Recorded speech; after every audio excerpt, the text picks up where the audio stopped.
Hey everybody, welcome to my Nether castle. This is by far my biggest build, and ever since I've put this structure up, I have been struggling to fill the space. I've put in a bartering farm, shulker box sorting, bulk storage from my overworld, but still we have extra space. So I thought I would take a crack at making a potion brewing system and putting it right at the end here in this hallway. And so here is what I've come up with.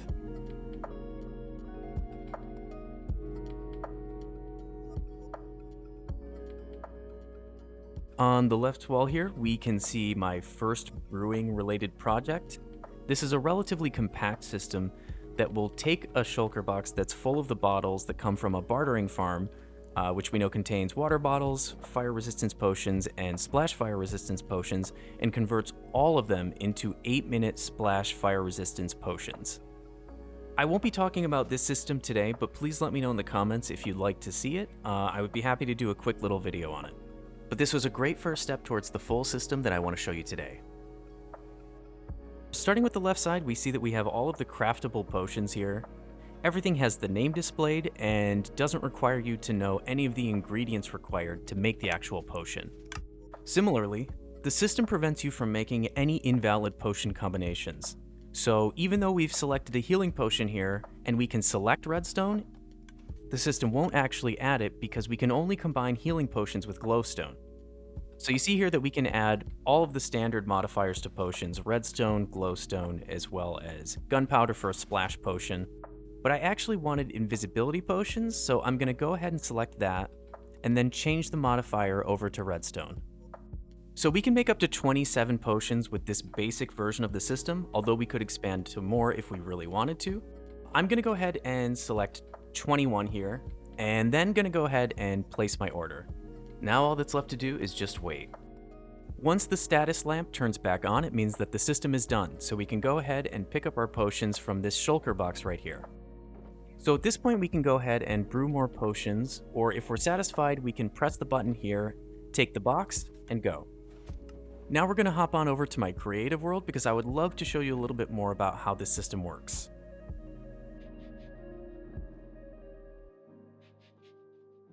I'd like to share my thought process through this build a little bit more with you in this video, so we're briefly going to walk through a couple key concepts. My first step was to lay out all of the potions and look at their ingredients. This is the general pattern I saw. Netherwort, the one exception there being a weakness potion, some key ingredient like golden carrots or magma cream, then in some cases we add a fermented spider eye, which can turn a night vision potion into an invisibility potion. From there, we can add redstone or glowstone as a modifier, some only allowing for one or the other. And then lastly, we can consider gunpowder to make it a throwable splash potion. I think the first thing that stood out to me was that the most that any one of these potions will require is 5 ingredients. One of the first things that came to mind was that a hopper minecart might be perfect for this kind of job, where we're taking at most 5 ingredients and depositing them into a brewing stand through a hopper. So let's try applying that idea to this really simple setup over here. On the right side, we can see that we have 3 brewing stands that are ready to go and have this circular track going over them. And on the left side here, we can see that we have this row of droppers, each containing potion ingredients, pointed into this hopper chain. My thought was that if we can somehow map the potions to the ingredients, we could then toggle these pistons that have target blocks on them and just pulse this redstone line to send all of the ingredients in order to the hopper minecart. So we're going to go ahead and do that, and we'll do it one time for each brewing stand that we have. And if we take a look here at the hopper minecart, we can see that all of the ingredients have traveled to the hopper minecart in order. And so now all we have to do is send this hopper minecart over to the other side, and we can see that it's going to deposit the ingredients one by one into each brewing stand perfectly. Now let's apply these basic concepts to the full system.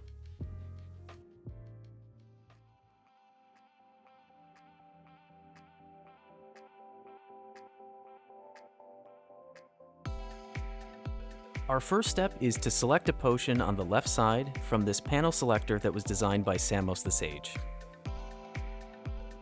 Each potion has been mapped to its ingredients through this network of redstone on the backside. A piston will extend corresponding to each ingredient required to make the potion. From that point, we can go ahead and select our modifiers.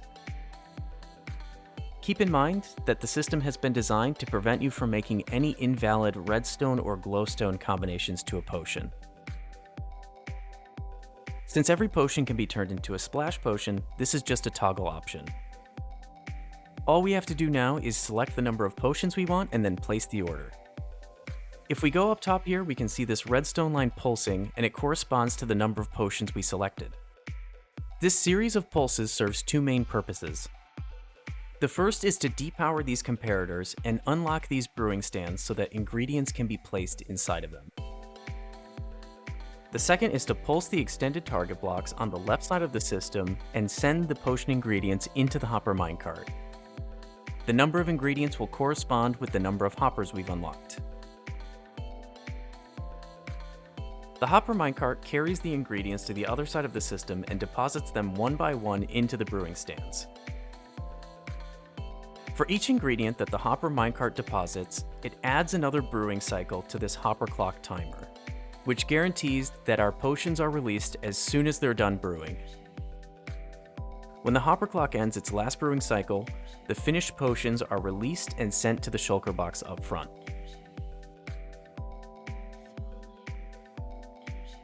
And as a final step, we use this tiny bottle filler to replenish the system. And that's it.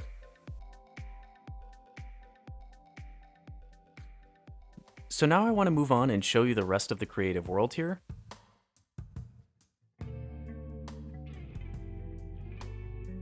So the first thing I want to show you is that we have 4 versions here of the same system, rotated in different directions. This is mainly to make sure that your rails are being flipped properly depending on the orientation of your system. One of the main places we do this is on the top right of the system. This circuit exists to prevent the system from completely breaking if someone orders more than 6 Turtle Master potions at a time. This is one of the places where the relatively low number of inventory slots for the hopper minecart becomes a major limitation. But in the case someone does order more than 6 Turtle Master potions, let's see what happens.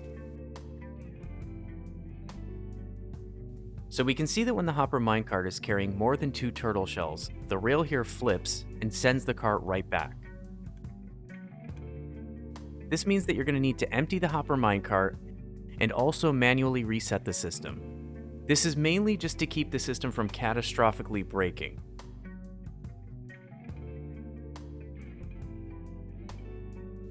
One of the nicest parts of this system, though, is that it's easy to expand the potion output. Here's an example of a system that can brew 45 potions at a time, and it's almost identical to the original. The only difference here is that we made a small change to the timer up top.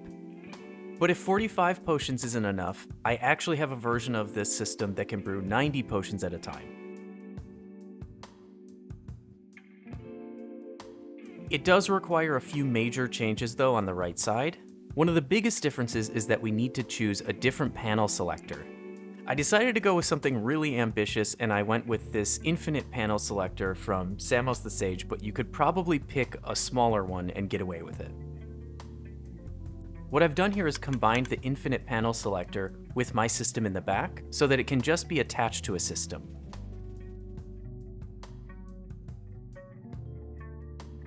I have a different version of this panel selector as well that I modified so that it looks a little bit aesthetically more like the original system. But alternatively, we have this stripped version in the back that doesn't even have a front panel selector design in case you just wanted to use your own. In case you don't want to build your system from the pieces I've provided here, I also have a version of the system that makes 90 potions at a time.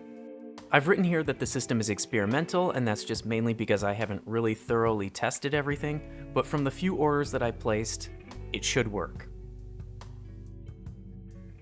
Something I wanted to show you here is that in addition to changing the panel selector up front, with a system this big, we actually also need to change the way that we deposit items into the brewing stand. I've included a copy of this alternate rail track here just so that we can see how it works.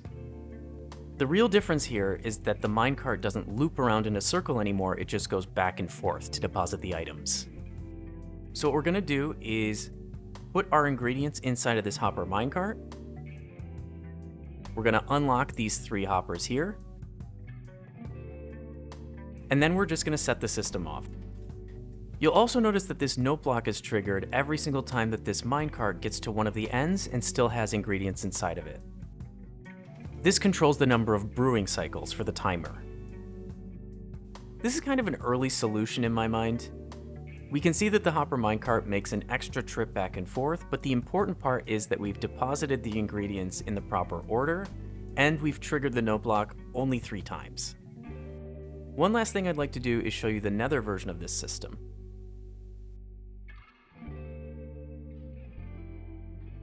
And before I explain any of the stuff that we have in the overworld here, let's just go ahead and hit this button and look at the Nether first. We can see here that we have a fully functional version of the system that works in the Nether, just like the one in my survival world. The main reason why I included this version in the world save was because I wanted you to see how this version refills its water bottles. You can see on this one side here we have a chunk loader going,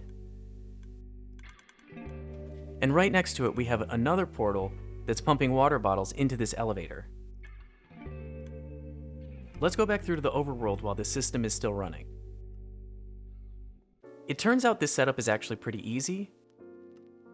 You just need to set up one portal that has a chunk loader going, and then you just need to make sure that while the chunk loader is running, it's powering a water bottle filler in an adjacent chunk. So that's pretty much all I had to show you for today. Before going though, I just wanted to talk a little bit about some of the limitations of this system and what it might imply about future iterations.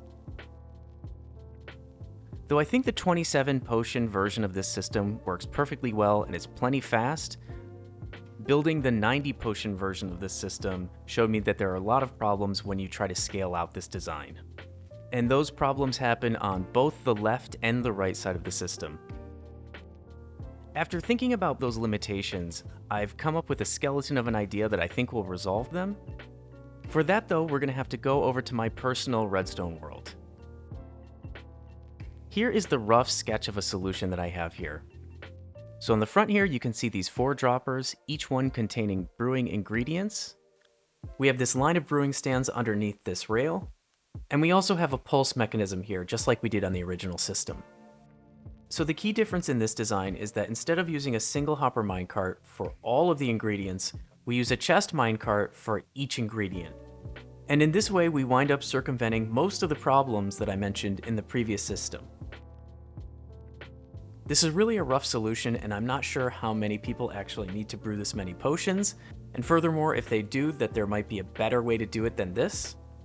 So please let me know if this is just a worse version of something that someone has already made, or alternatively if this is something that you would like to see me develop into a fuller solution. But that's pretty much it for me. So this video is mostly just to showcase the system and show you what's inside of the world save, but please let me know if you'd like a full tutorial on this system. I'd be happy to make one. Lastly, I just wanted to say thanks to all of you from the bottom of my heart for your support. We blew past the 500 sub mark, and I'm already working on my base tour video by the time you're seeing this. Additionally, I have a couple other really cool videos planned, so please stay tuned for those. But thanks again everyone, and I'll be seeing you soon.